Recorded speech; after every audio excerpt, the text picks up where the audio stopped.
Qumran Caves are a series of caves, some natural, some artificial, found around the archaeological site of Qumran in the Judean desert of the West Bank. It is in a number of these caves that the Dead Sea Scrolls were discovered. History. The limestone cliffs above Qumran contain numerous caves that have been used over the millennia. The first traces of occupation are from the Chalcolithic period, then onward to the Arab period. The artificial caves relate to the period of the settlement at Qumran and were cut into the mole bluffs of the terrace on which Qumran sits. Dead Sea Scrolls. In early 1947, a Bedouin boy of the Tamiri tribe, Muhammad Ahmed El-Hamd called EDHD, found a cave after searching for a lost animal. He stumbled onto the first cave containing scrolls from 2,000 years ago. More Tamiri visited the cave and scrolls were taken back to their encampment. They were shown to Mar Samuel of the monastery of St. Mark in April 1947, and the discovery of the Dead Sea Scrolls was made known. The location of the cave was not revealed for another 18 months,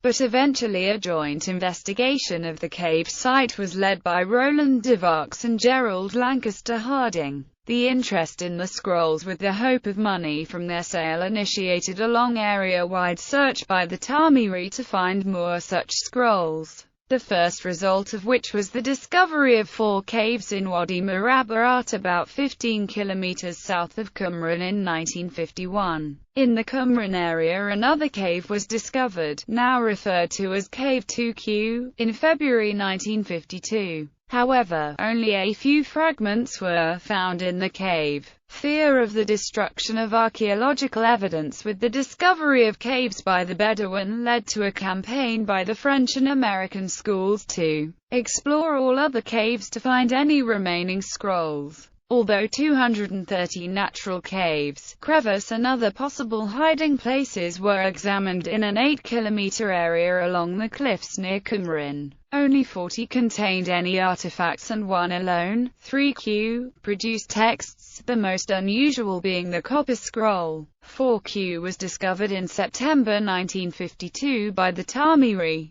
De Vaux, on being offered a vast amount of fragments, contacted Harding, who drove the Qumran site to find that the Bedouin had discovered caves very near the Qumran ruins. These were caves 4Q, 5Q, and 6Q, the most important of which was 4Q, which originally contained around 3/4 of all the scrolls found in the immediate Qumran area. The first 2 of these caves had been cut into the mole terrace. The third was at the entrance to the Qumran Gorge just below the aqueduct. In 1955, a survey of the terrace brought to light a staircase leading down to the remains of 3 more artificial caves, 7Q, 8Q and 9Q at the end of the Qumran esplanade, all of which had collapsed and had been eroded, and a 4th cave, 10Q, on the outcrop which housed caves 4Q and 5Q. The last cave containing scrolls to be found, once again by the Tamiri, was 11Q.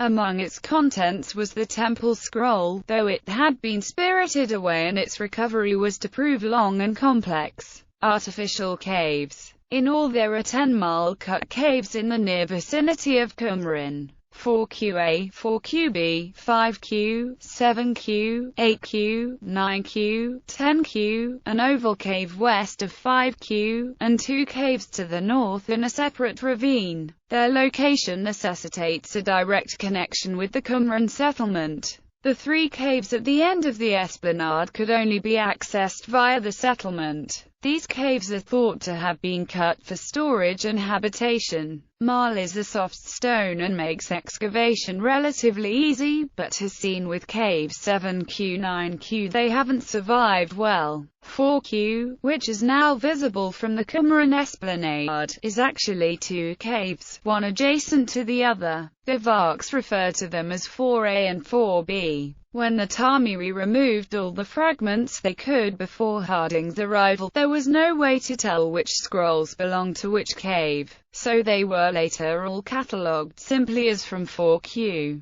In excavating the caves, hundreds of fragments were still to be found in 4A, while only 2 or 3 fragments in 4B. 4A was 8 meters long and 3.25 meters wide, with tapering walls reaching 3 meters in height. Archaeological excavations in 1984–1985, Joseph Patrick and Yigal Yedin carried out a systematic survey of over 57 caves north of Qumran and 2 to the south.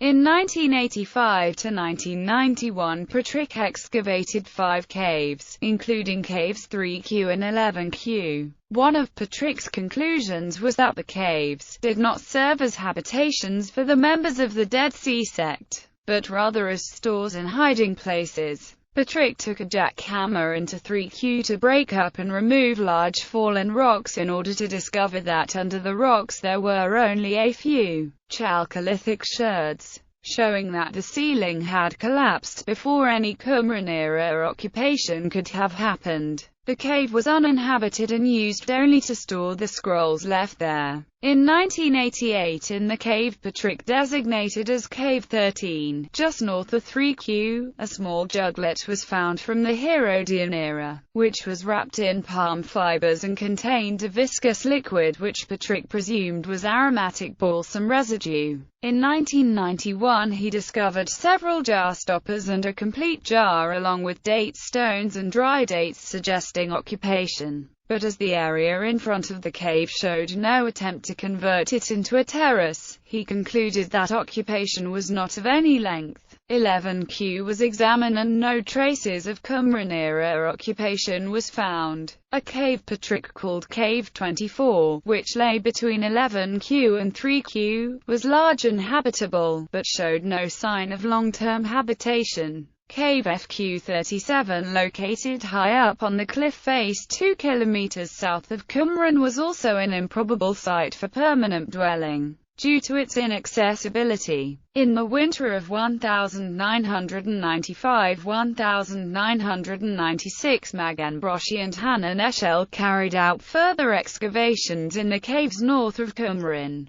They reported other caves not examined by Patrick and believed that they served as dwellings for the inhabitants of Qumran, along with other artificial caves that have long ago eroded away from the edge of the Mul Terrace. Broshi and Eshel concentrated their interest in the area just north of Qumran, examining 2 caves they designated as C and F in a small ravine. The former had part of its ceiling caved in and was filled with silt from flash floods, but contained 280 potsherds. Cave F had completely collapsed, but when excavated yielded 110 potsherds. They concluded that the area was residential.